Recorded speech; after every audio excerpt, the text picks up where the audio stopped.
Hi, everybody. This is Saad for the Sad Truth. Today, I have with me one of the certainly most cited psychologists alive today, Richard Nisbett. How are you doing, sir? Very good. How are you? Very good, thanks. A real pleasure to meet you. Just for some people who may not know who you are, not everybody is up on the psychologist ecosystem. You are the Theodore M. Newcomb Distinguished Professor of Social Psychology at University of Michigan. I'll have a personal story about University of Michigan to tell you later on. Uh, you are the co-director of the Culture and Cognition program at that university.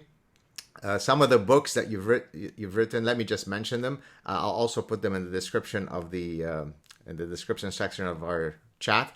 Human Inference, Induction, The Person and the Situation, Rules for Reasoning, Culture of Honor, which is very relevant to me since I come from the Middle East, The Geography of Thought, Intelligence and How to Get It, Mindware, and then your latest book, which we're going to talk about today, and maybe talk about some other ones, Thinking, a Memoir. So let's start with your memoir. Give us a quick synopsis of your brilliant and interesting life story.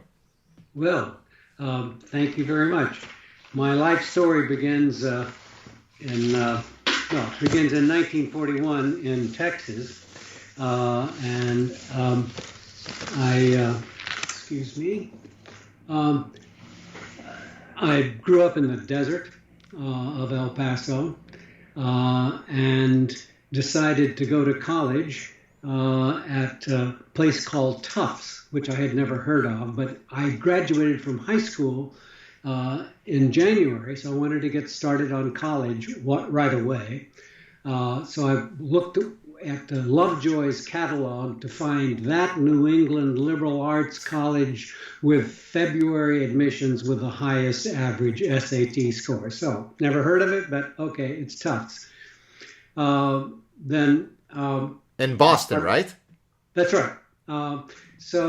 I thought I knew I didn't fit in Texas, so I thought, well, maybe I'm a New Englander. No, actually, that turned out not to be the case. It turns out to be I'm closer to being New York Jewish than any other ethnicity I've ever discovered. So that's my personal life in a nutshell. I've taught at several universities. The book is partly personal autobiography, but mostly it's about the work I've done over the years. I've studied reasoning, with the exception of the culture of honor. All of my other work has been about reasoning. What kinds of problem solving do we do that's conscious, and what kind is unconscious? What kinds of errors do we make? How can we improve those so that we don't make so many errors? And cultural differences in reasoning between East Asia and the West. And I've studied IQ after many years of looking at reasoning. I started looking at the formal way that people measure IQ and came to the conclusion that it's sort of disastrously bad in several ways. What we think, the testing isn't bad, but what we think we've learned from the testing, a lot of it is quite mistaken. So that's it in a nutshell. So the book is not so much, personal stories that might have unique interests. It's rather a trajectory of your intellectual pathway through your career. That's right. That's what it mostly is. But because it's a somewhat unusual life, I spend some amount of time on the autobiographical aspects of it. And in addition to that, even during the autobiographical parts, I talk about the ideas I had when I was much younger that came to fruition when I became a researcher. I'll drill down on many of the research interests that you've tackled, some of which are also within my own research interest. But is there anything that you thought earlier in your career that the weight of evidence has now caused you to alter your position on that thing? And if so, what are some of these things? Um, Well, I came to realize that most of our thinking, including our reasoning about the most important matters, goes on unconsciously. We're simply not where we can't report it. So that was a real surprise. I mean, Freud got the least of it, right? I mean, it's much, much more is unconscious, and not for the reasons that Freud talked about. Not because we're trying to bury stuff that we don't want to know, but simply we don't have the mental apparatus to survey our reasoning processes. And my, if people think, well, how can that be? Well, why would you want that? It would take a huge amount of computational space, right, to be able to observe everything. Imagine if you had to do the computational stuff to see things. We don't know how our eyes work. They just work. Shut up. So, okay. As you're speaking, there are so many different places I want to go, so I'm getting excited. Just to give you a bit of a background of some of my background and see where we can potentially intersect. So I was trained at Cornell, and my first semester I took courses with Dave Dunning and Dennis Regan, and so that was the first time that I ever heard your name. Either in a methodology context or, of course, fundamental attribution error. Now, during that first semester, and I've told the story before, but you probably don't know it, so it's worth repeating. During that first semester, Dennis Regan had assigned it was an advanced social psychology course, and he assigned about halfway through the semester a book by Daly and Wilson, two of the pioneers of EP, evolutionary psychology, called Homicide, where they explored, patterns of criminality using an evolutionary lens. And that was my epiphany, because I was interested in studying consumer choice and psychology of decision making. And now I had found a way whereby I would use the organizing framework and the parsimony of evolutionary psychology to study, consumer behavior. Hence, I'm housed in a business school. So then the next question to you would be, because I'm very much trained also within the Kahneman and Tversky tradition. My former doctoral supervisor, whom I think you know, is Jay Russo, the cognitive psychologist, who was part of the gang of Tversky and Kahneman. They actually studied all together at Michigan in the PhD program back late in the 60s. What I didn't like about all that stuff, notwithstanding how brilliant it is that it was seldom rooted in an evolutionary framework. It was, here is Homo economicus as postulated by the classical economists, and let us show you the 13 trillion ways by which this unicorn mythical creature doesn't abide by what we do. I was a lot more interested in understanding, but what are the evolutionary mechanisms that have created the human mind, rather than how we're different from economists. So how much of your work is rooted, whether it be the reasoning or the culture, is rooted within an evolutionary lens? Well, actually, I'm a fan of evolutionary psychology. Michigan was at one point clear home of evolutionary psychology. And Randy Nesse, who was one of the founders, keeps pressing me to talk about the evolutionary aspect of what I've found about reasoning. I'm not optimistic that I can ever learn anything about that. The main thing I have to say about evolution and the kind of work I've done is that however our basic processes evolved, our reasoning is designed to deal with the hunter-gatherer situation. And when you look at the kinds of demands that are placed on us today for thinking, they just have nothing to do with hunter-gatherer. I mean, it's a totally different world, and it's mostly a different world because it's so dependent on information that comes to us from sources that we were never prepared to deal with. I mean, data, for which you have to have some probabilistic or statistical rules, or you can't live in our present world without that. You can't live very effectively without having some kind of idea about how to do cost-benefit analysis. So there just are different forms of information, different demands on us that evolution never prepared us for. And so it's like evolution never prepared us for getting nearsighted from reading, because nobody was doing any reading. Hence my glasses. Right. Actually, the funny story about how I began to be aware that it's the reading that makes everybody so nearsighted. I was once walking in Cambridge with 3 other college student friends, and there were some townies there, people who were not going to college and were never going to go to college. So it's a working class neighborhood.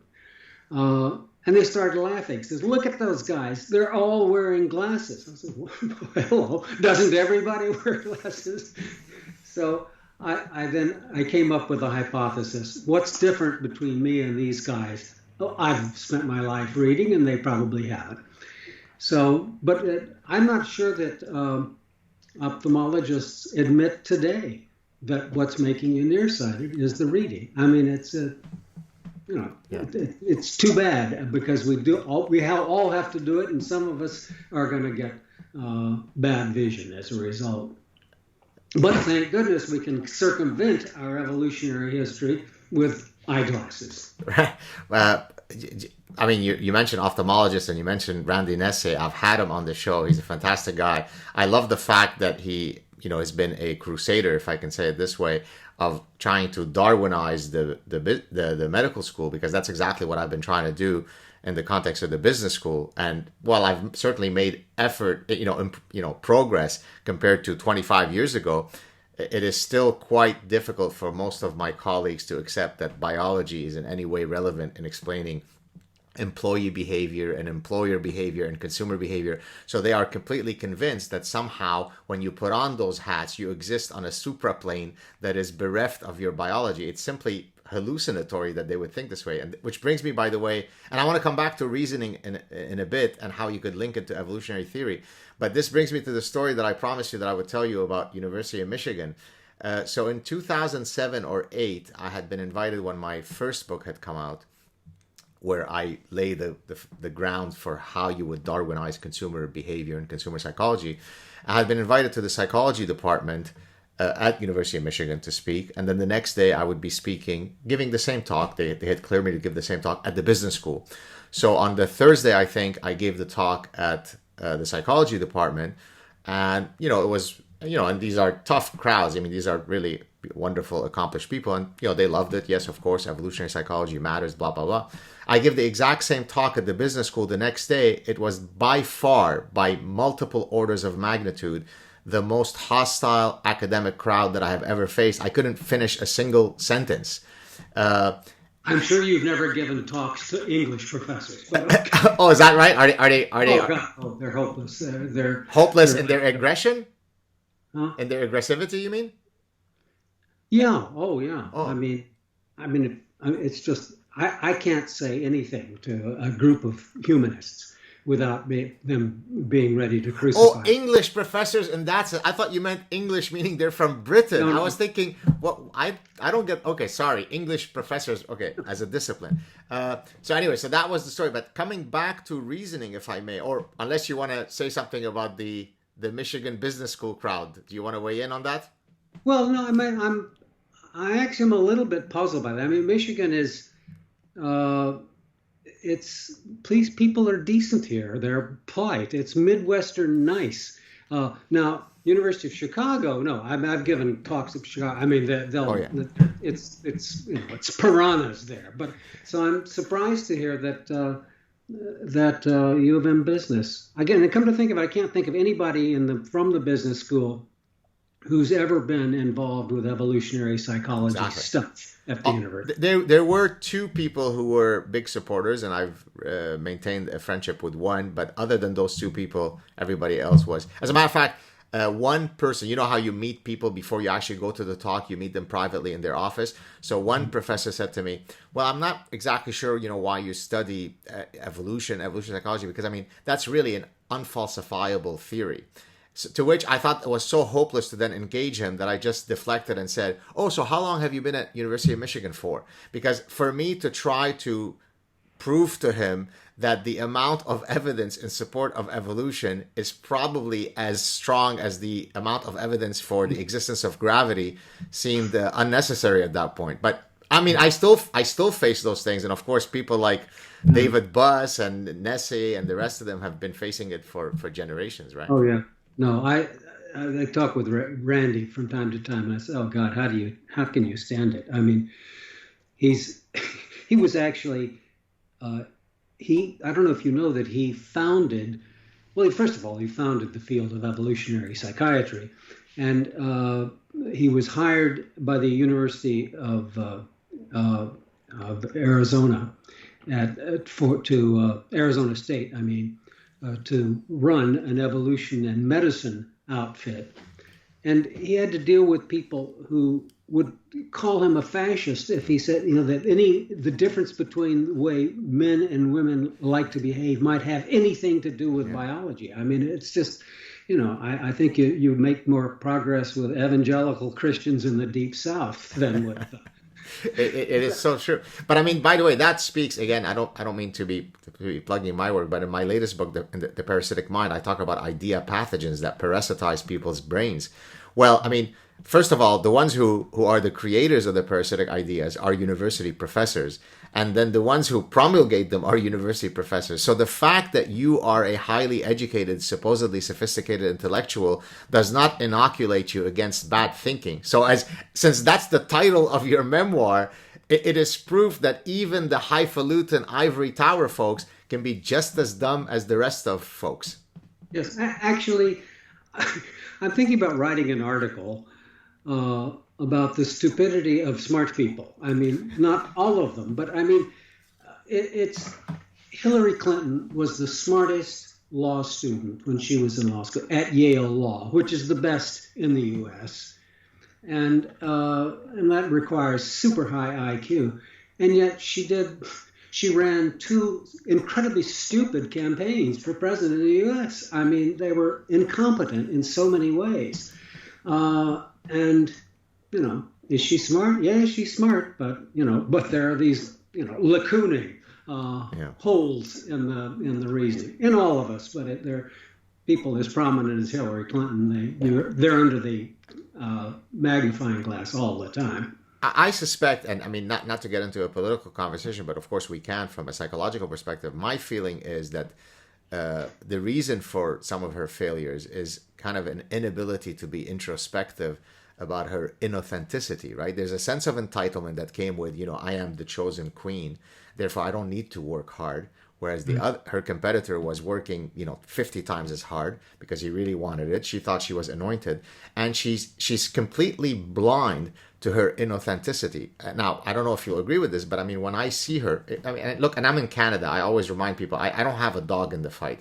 But if I look at it from a psychological perspective, when I see someone like Kamala Harris or someone like Hillary, precisely because you mentioned Hillary, I cringe at how inauthentic. They are like robots, right? So whether you like Donald Trump's policies or not, and there are many reasons to like him or dislike him, and they're all valid, he's authentic to a fault. So could that have been maybe the main thing that she wasn't able to rein in about herself? Yeah, I think that's a very good analysis. I mean, that's the problem. I mean, I used to say about Richard Nixon that of course, all politicians lie, but most of them have a filter. Can I tell the truth here? And if the answer is, yeah, I'll do that. Nixon would say, can I get away with a lie here?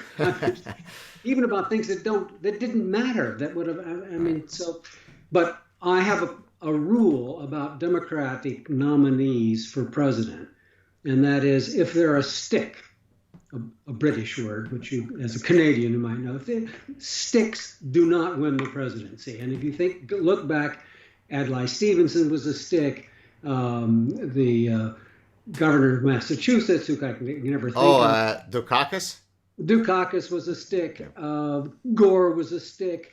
And Hillary Clinton was a stick. I mean, it's just, and the Republicans, they don't have that many sticks. I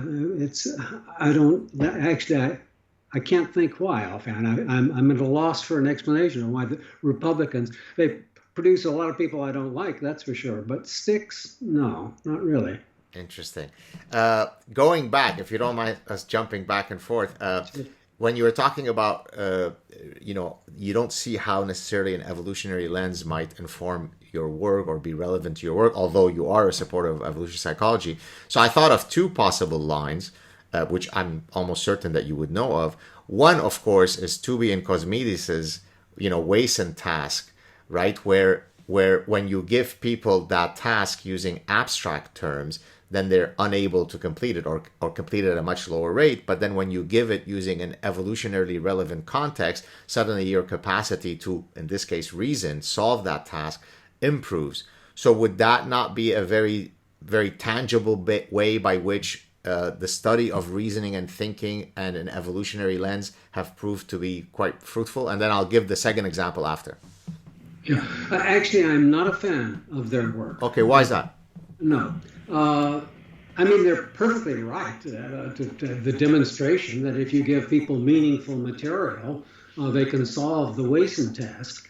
But the idea that is because we have some kind of biological inheritance for that, it might be true. It might well be true that there's a biological inheritance for understanding the permission schema.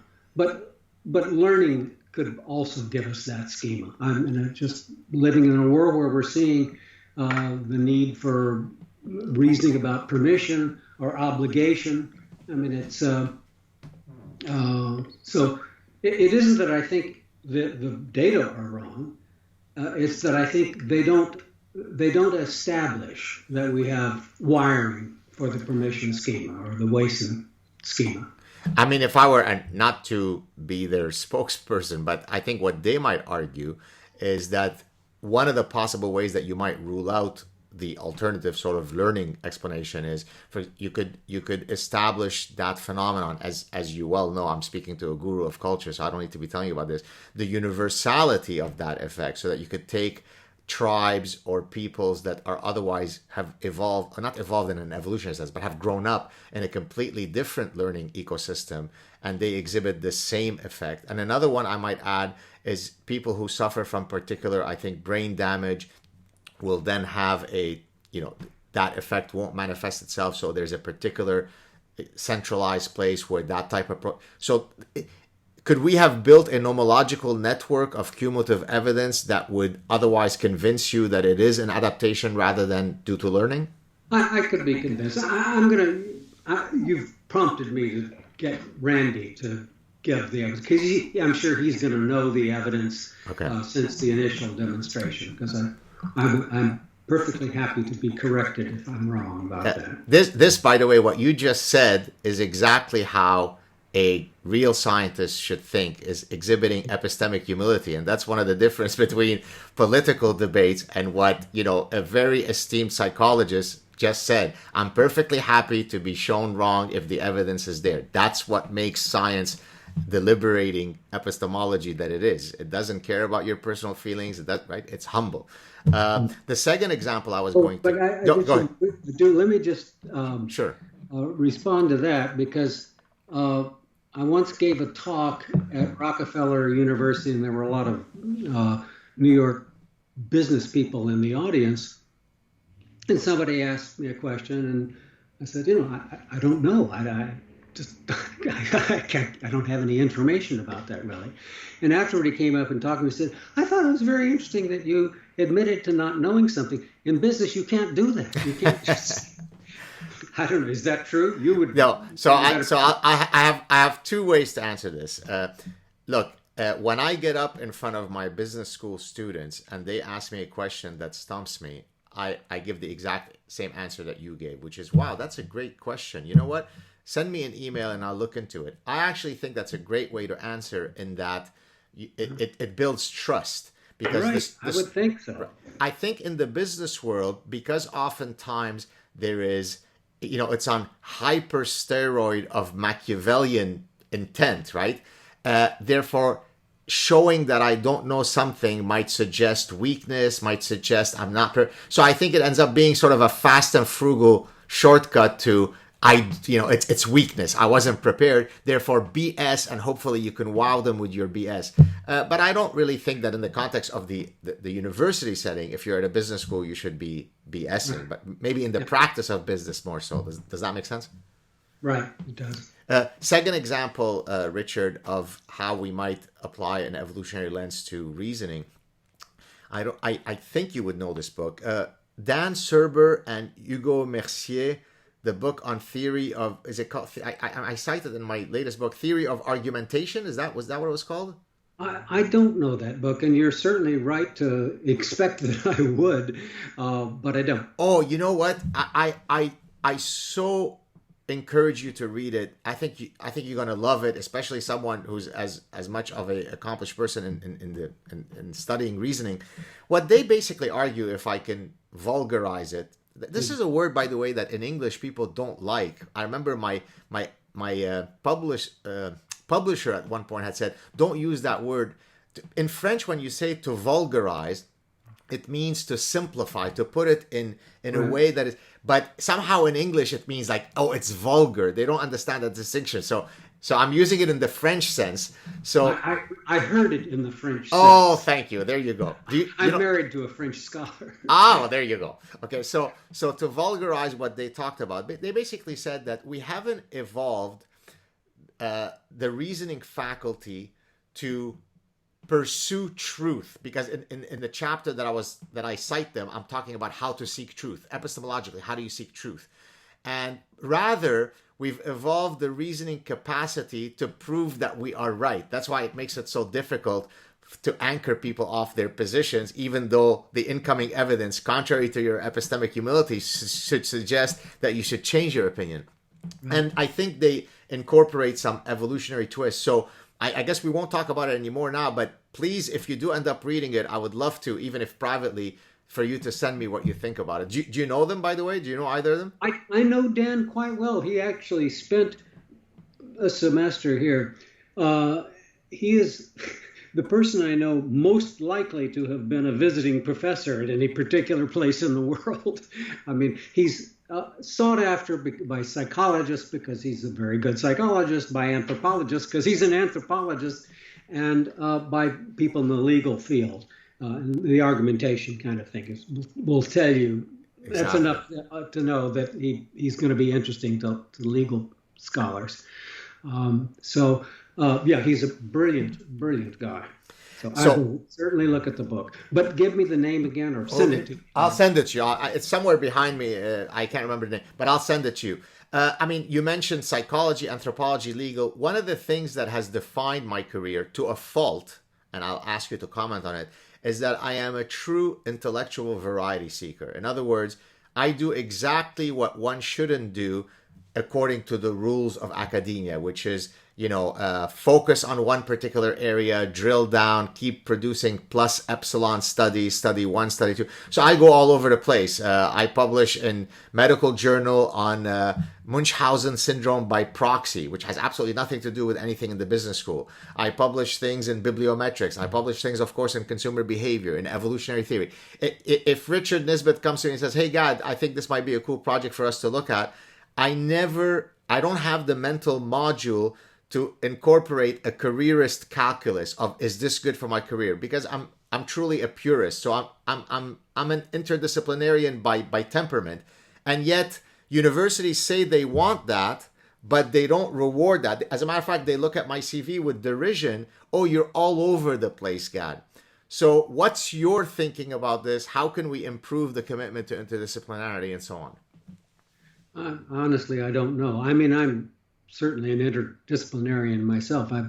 I claim to have collaborated seriously with a wider range of academics than anybody I know. I mean, it's just, I look at, although the core of my work is on reasoning, it's, many different aspects of reasoning, and I'm certainly interested in a wide range of things as well.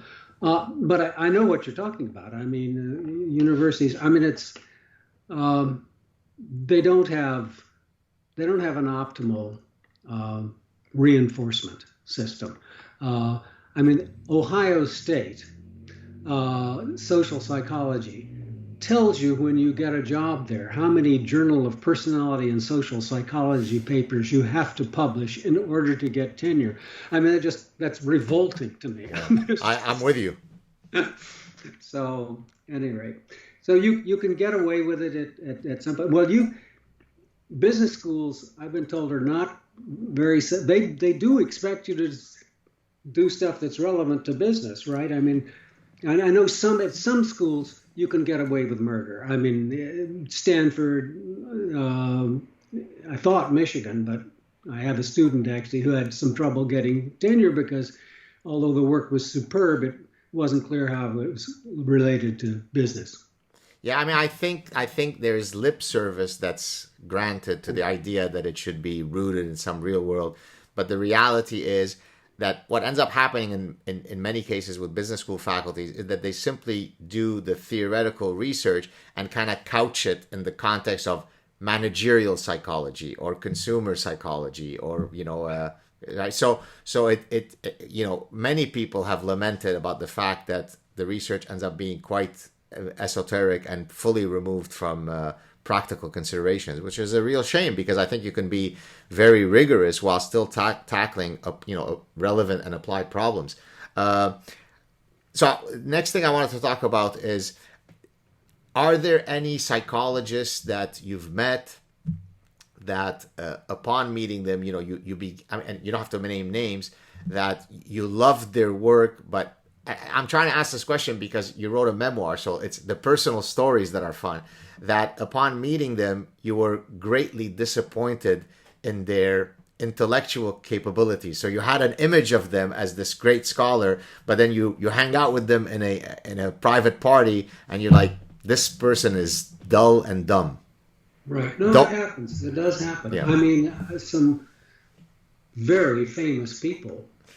And you may misfire with anybody, who knows it, but they have a reputation for being astonishingly uninteresting, despite the fact that the work is excellent. Yeah, it happens. And it's a version of the intelligence story. I mean, you can be super, super smart, but not be able to carry on an intellectual discussion very effectively.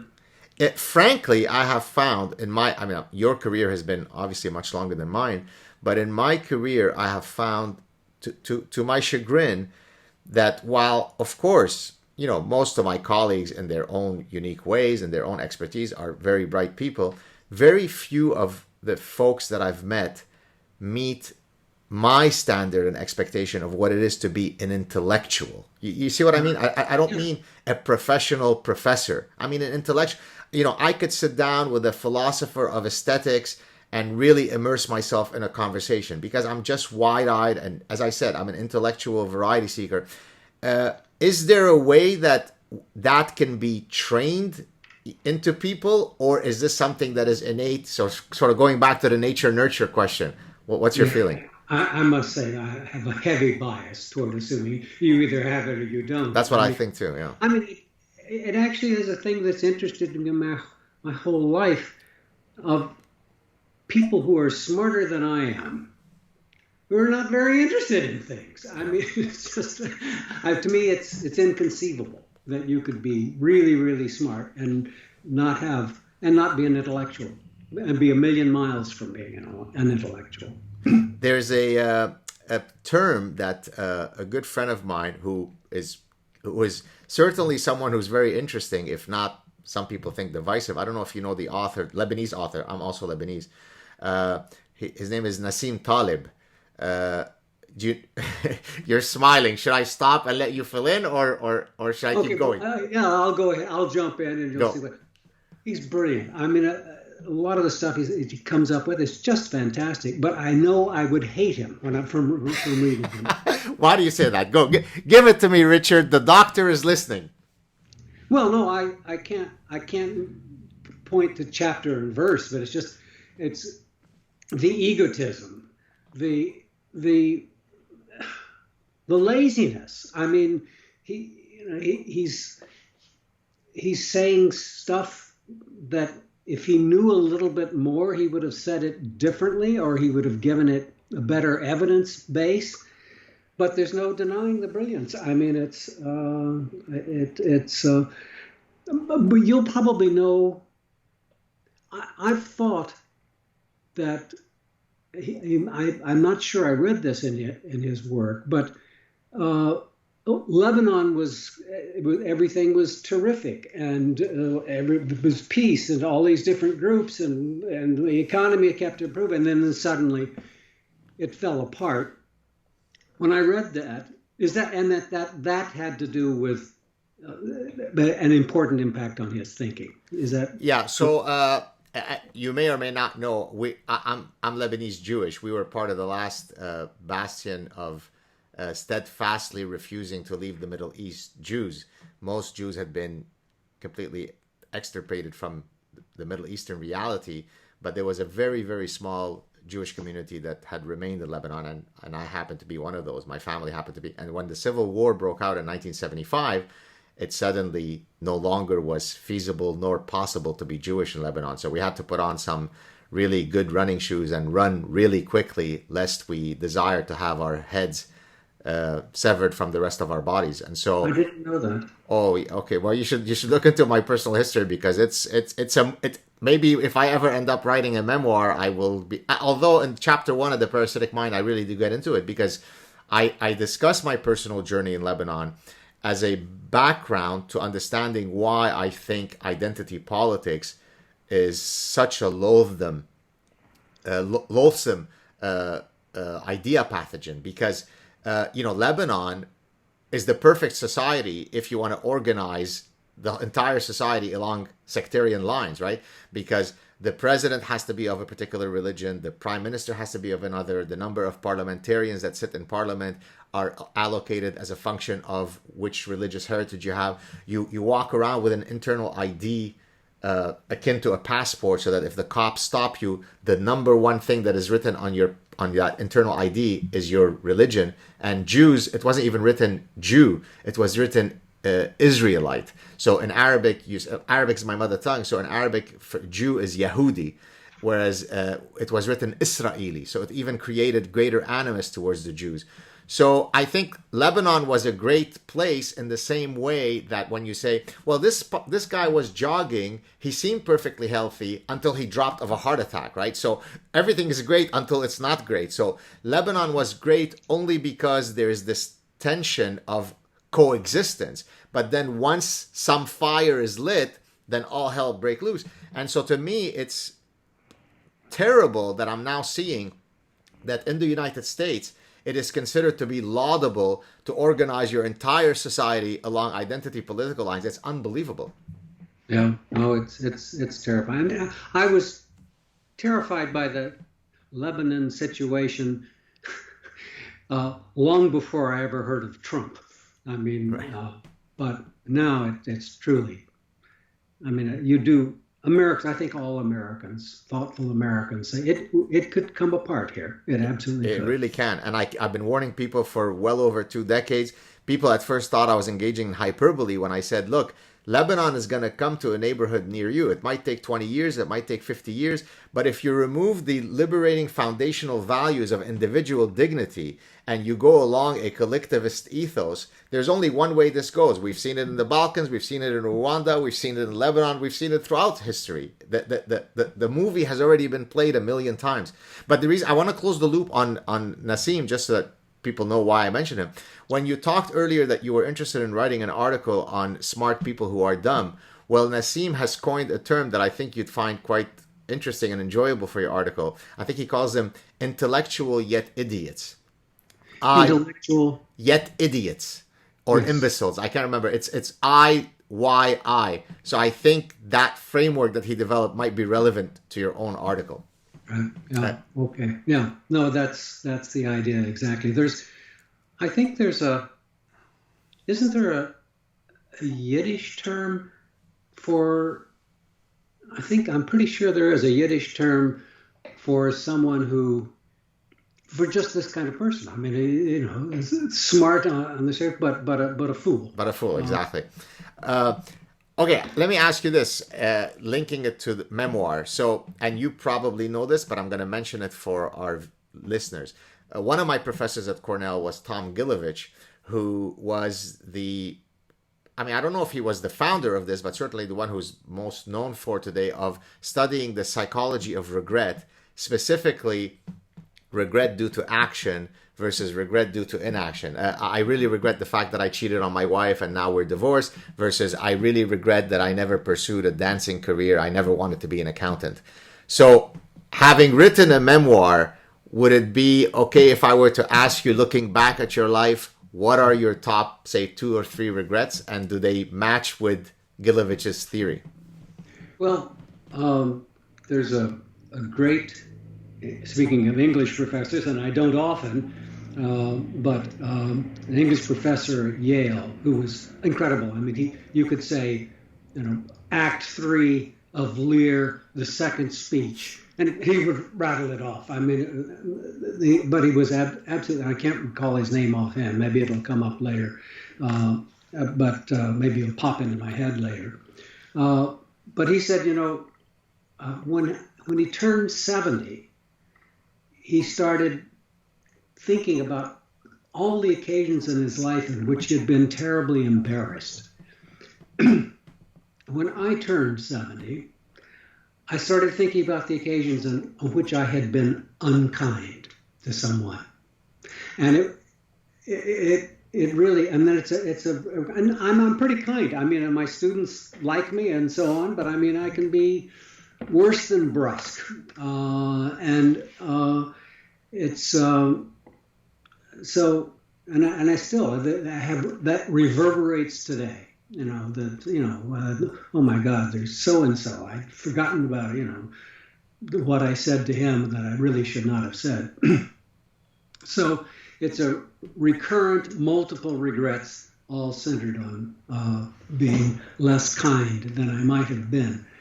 What other regrets do I have? Well,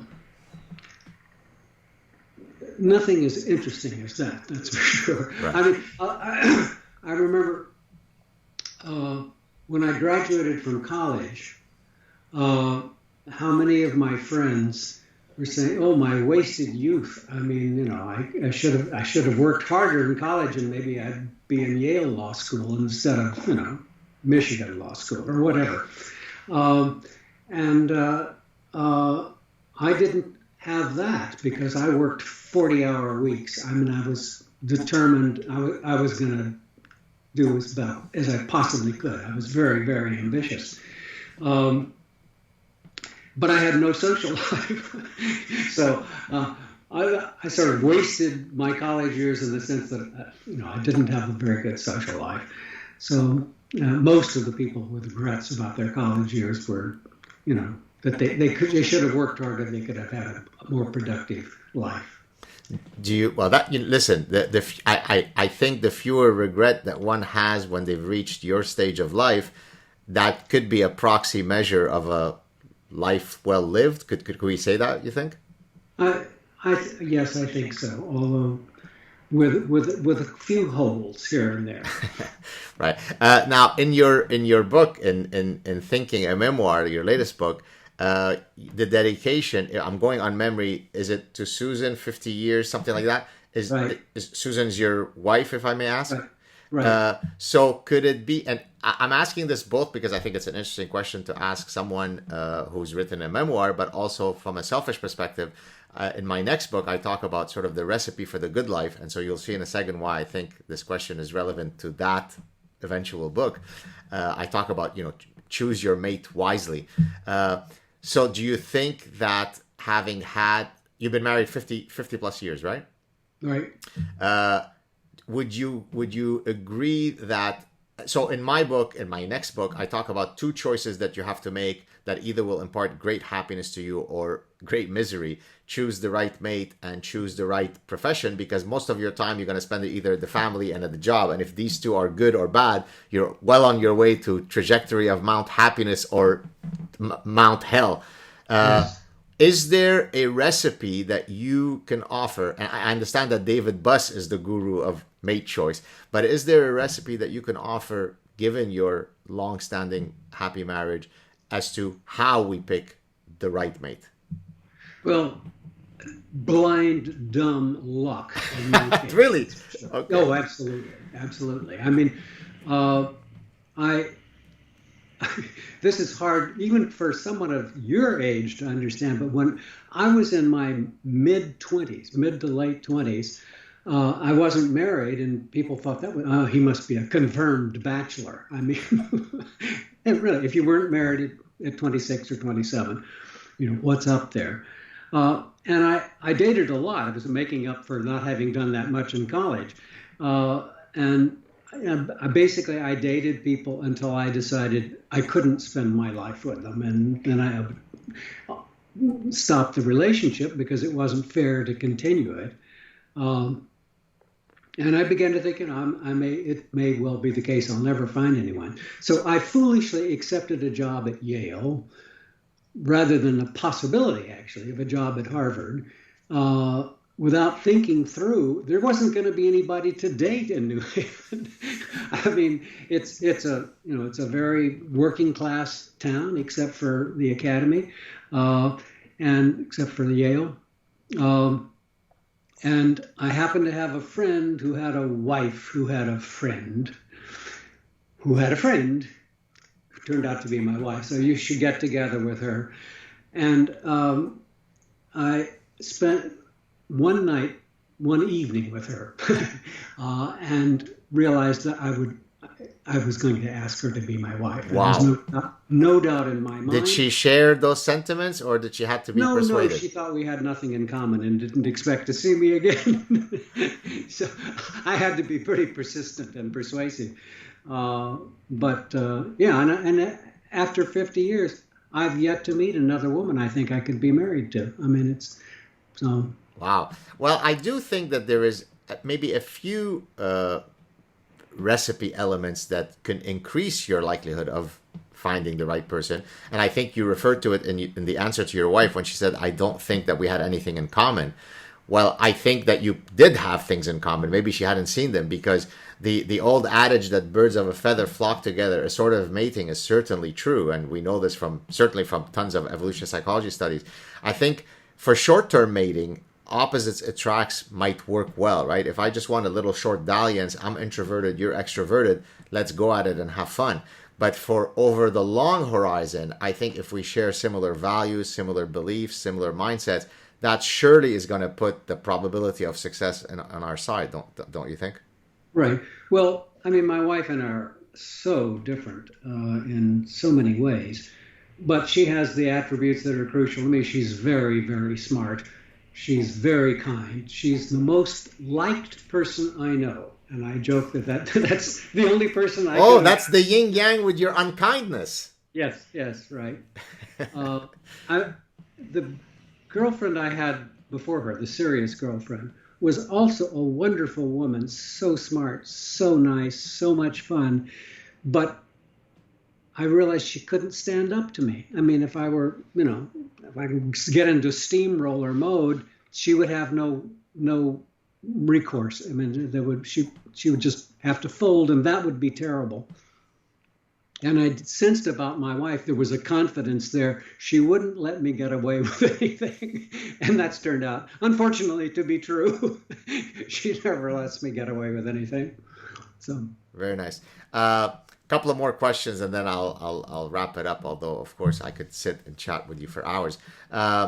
Going back to, so I promised that we might drill down on some of the other books that you've written. So let's talk briefly, since I am Lebanese and from the Middle East, where honor and shame dictates our lives. So my question is going to come from the perspective of someone who, it's a personal question, but as relating to the research that you've done. So not currently, it's been about a year that there's a bunch of really nefarious characters who come after me online, spreading defamation and lies and all this kind of stuff, because they're kind of their cult leaders trying to advance something of his, and so he's piggybacking on me and being parasitic and so on. Now, they will spread things in very, in some comments that someone, alerts me to. I didn't even know it was there. And so now, recently, I've been torn as to whether I should respond to them, because my temperament is, to refer to kindness, I'm infinitely affable and kind to those deserving of it, but I am a relentless honey badger to the point that some people think that I'm overboard. If you cross me, if you insult me, if you spread lies about me, if you attack my honor, or in Arabic we say sharaf, your integrity, your personhood, then I'm going to go to no ends to try to get back at you. But of course, there's also the Streisand effect, which is if you place the sunlight on their trolling, then it makes it much bigger than if it were languishing somewhere. So what's your perspective as somebody who studied honor? Is the optimal position for me to instantiate my integrity and defend myself to these complete irrelevant buffoons? Or is it more dignified to walk away and attenuate my desire for, handling my honor? Well, I don't really have a right to an opinion. I don't know enough about your situation, but my bias there is, don't go there. Forget it. Just forget them. I mean, it's among my regrets in life were the cases where I persisted in controversies where, it's just my advisor told me, don't ever respond to people in print. Don't ever get into it because, it creates more heat than light. And I did it once. I mean, oh my God, it just consumed me. I mean, this battle with this, it was crazy. I mean, to put the emotional energy into it that I did. So the main thing is the emotional energy. But one thing I want to know from you. So I would have thought that being Jewish would be a protection against the Mediterranean culture of But wait, we're Mizrahi Jews. We're not the Ashkenazi Jews. So the Yemeni Jew and the Iraqi Jews and the Egyptian Jews and the Syrian and Lebanese, our temperament comes from the Middle East. So I think, as someone who studies culture, right, I may have a lot more things in common with a Nassim Taleb, who's Lebanese Christian, than I may have with a Polish Jew. So just the fact that we're both Jewish doesn't mean that we share the similar cultural temperament. Does that make sense? That's extremely interesting to me. I would never have predicted that, because the Jews I know are Ashkenazi, and I'm quite sensitive to insults. I mean, I discovered, I thought I had nothing of traditional Southern culture about me until I started studying Southern Christmas. Oh my God, that's my culture too, because I'm very sensitive to insults. I've done insane things in protecting my home. I mean, I once walked in, found a guy rifling through my things, and he ran out, and I ran after him. Now, there's only one possible good outcome there, that I don't catch him. And I didn't catch him, so it's another case of luck that I didn't deserve. But yeah, so but Ashkenazi Jews, it's not their culture at all, and that's part of the problem in Israel. I mean, is that Arabs are very sensitive to insult, and Ashkenazi Jews, that's their métier, is insults. I mean. So. I think that the thing for me that bothers me here, in a sense, we're engaging in a deep psychoanalysis of our personhood. In chapter 1 of my last book, I talk about my purity bubble, so that I really, on some things, I'm very deontological in terms of my ethical stance, right? There is right and there is wrong, right? You never, I mean, sure, it's okay to lie when your spouse asks you, do I look fat in those jeans? Then you better put on your consequentialist hat, because you're trying to, maintain harmony and, not hurt their feelings. But when it comes to truth in a capital T, then I think you have to be deontological. So for me, it's not just a question of someone insulting you. Is when I can't existentially believe that someone could be so diabolical as to spread lies about you because and my mother used to tell me, even when I was a child, she used to say, Gad, the world doesn't operate according to your purity bubble. So wake up. And so I think it comes from that. So it's a mixture of honor, not responding well to insults, detesting lies and falsehoods and defamation. And so put it all together. But I mean, to your point, when you said don't do it, my publicist a year ago, when these idiots started to come after me, said, do not, they're not worth, I mean, if you even speak to them or anything, then you are giving them exactly what they want, which is that you're paying attention to them. So it's a very tough thing for someone who's so driven by honor, but I hear you. What made you work on such a project? What was it that served as the catalyst? Well, I felt that people were very rude in the Northeast.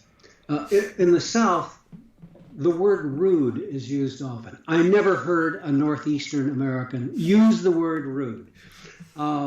It has everything I think to do with sensitivity to insult. I mean, that was rude. So, but then my joke is I did learn to like many things about the Northeast, one of which was that middle-class people didn't kill each other. Right. And, once or twice, a high school kid, not killed, but would shoot another high school kid, all perfectly middle class. The superintendent of schools were in El Paso, where I live, shot the school board president, or as I say, the other way around. I don't remember which. One of them killed the other. I have a relative who shot her husband when she caught him, as we say, in flagrante delicto. Yes, sir. And she was, at the time, the society editor of the newspaper. I mean, so all of this doesn't happen in the Northeast. I mean, so I said, well, as I filed that away, why might that be? And I decided 25 or 30 years ago that I had lots of ideas about cultural psychology, but I knew I would get clobbered. You're a white male, you have no right, so white male American. So I said, well, so I know something bad about white males. I'm going to examine that. Right. And so I started looking at the homicide thing, and was able to show that the white male population in the South was much more likely to commit homicide than a white male in the North. And so they said, well, why is that? And I started looking at opinion polls, where you'll ask, opinion, do you believe in an eye for an eye? I mean, right. Millions of questions have been asked that are relevant to aggression. And there was nothing in that literature except three things. Sensitivity to insult. It's appropriate to hurt someone who insults you. Willingness to defend the home by murder, if necessary. And socialization of children.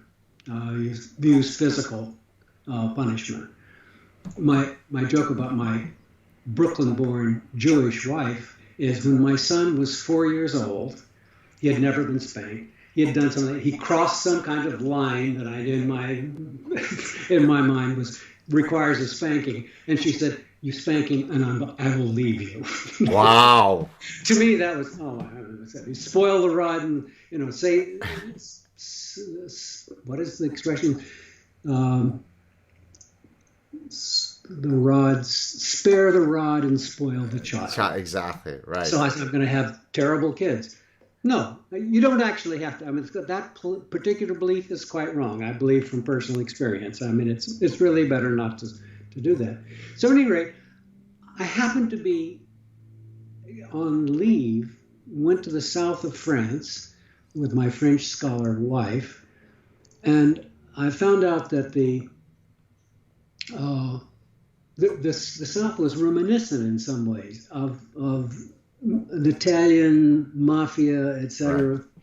And I went to the head of the Mediterranean Studies program at Aix-en-Provence. Sure. And love that city, by the way.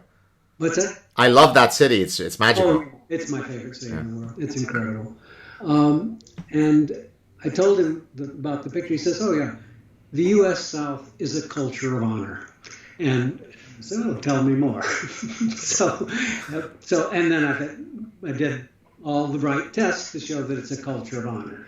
That they're Southerners are extremely responsive to insults, and most of the homicide that happens in the South, that's over and above the level of homicide that you get in the North for white males.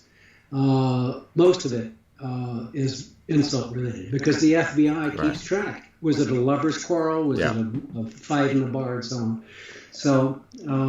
So yeah, a lot of people dying in the culture of honor. I mean, beyond the sort of the cultural or the microcultural moderator that explains this honor thing, I also think it could be, and I think that would be what Daley and Wilson would argue from homicide. There's a socioeconomic element, right? If I'm a ghetto young man where my entire social capital is established by my street creds, and you step on my new running shoes and you don't say I'm really sorry and show deference, then I'm losing a lot of capital. But two neurobiologists at Stanford who cross each other and step inadvertently on each other's toes don't need to go to murder because their social capital is not so inextricably linked to that episode. I mean, doesn't that make sense as well? Yeah, sure. Well, the ghetto is a culture of honor for sure. Yeah. And I've heard. I mean, there's a theory that they picked up all this nasty stuff from Southern whites, and there's probably some truth to that. But the driving force behind culture of honor is your livelihood dependent on people respecting you? Right. And in the South was founded by herding people, right. And like the Mediterraneans are herders there, and if you can insult me, you can get away with murder. I've got to make it clear, you don't cross me in any way, or you're going to be deeply right. sorry. That's that stance, and that's the situation in the ghetto. I mean, it's you can lose. The situation being, you can lose your livelihood if you don't stick up for yourself. Makes sense. All right, last question for you, Richard. You're at a particular point in your career now. You've had an unbelievably successful career. Looking forward, may you live to 100. In Arabic, you say عقبال المية, like may you reach 100, or it's hard to kind of translate. What are the next markers for you that wake you up? When you wake up in the morning, you kind of rub your hands together in excitement. What's in store for Richard Nisbett for the next year, 5 years, 10 years? What's in store? Well, a source of excitement and terror. Other than speaking to me today in our Skype chat. What's that? No, don't worry. I said anything that's exciting other than the fact that you were very excited at the thought about speaking with me. But go ahead. Right. Yes, in addition to that, here's the title of a book that if I write, I will have to change my email address and possibly my overall address. And it's Differently Abled, Cognitive Skill, Ethnicity, and Social Justice. Oh boy, you're hitting all of the trigger words. That's right. I've already got virtually everybody ready to go after me. Are you being facetious, or are you really thinking about writing such a book? I am really thinking about writing that book. Because, we could have a quite long conversation about what would be in that book. But finding something that triggered me was Asian Americans are overrepresented at Harvard by a factor of 4 to 1. Right. And they are currently suing Harvard for letting in whites who don't have as high SAT scores as they do. I said, well, wait a minute. I mean, that's crazy. And here's some of the reasons that it's crazy. So, anyway, that book is tempting to write. I mean, the truth is, I'm confident that you would agree with everything that's in this book. And I'm confident that most intellectuals would agree. I mean, people who are not tied up with their ethnicity in some way Exactly. would say, "Yep, that sounds right." So, well, but the bottom line, the reason I would write it is that all of these problems of ethnicity and cognitive skill are solvable. They're being solved or they're solvable. And a lot of people think, no, it's the fundamental attribution error. They're that way, they'll always be that way. So, no. Every group that's suffering in some way from cognitive skill because they're not getting enough praise or whatever, it can be fixed, I believe. Gore Vidal once said, "There is no human problem that could not be solved if people would just do what I say." If I try to say that to my wife, I think there'd be a looming divorce. But it might work for Gore Vidal, but not in a marriage. Hey, Richard, what a pleasure and honor to finally meet you. When you do write that next book, we'll have you back on. And in the meantime, I will send you the link to that book by Serber and Mercier, and you'll check it out. Please stay in touch, and real pleasure. I just want to say goodbye to you offline, so stay on the line. Thanks so much for coming, and best of luck with your new book, Thinking a Memoir. Thank you. Cheers. Cheers. All right.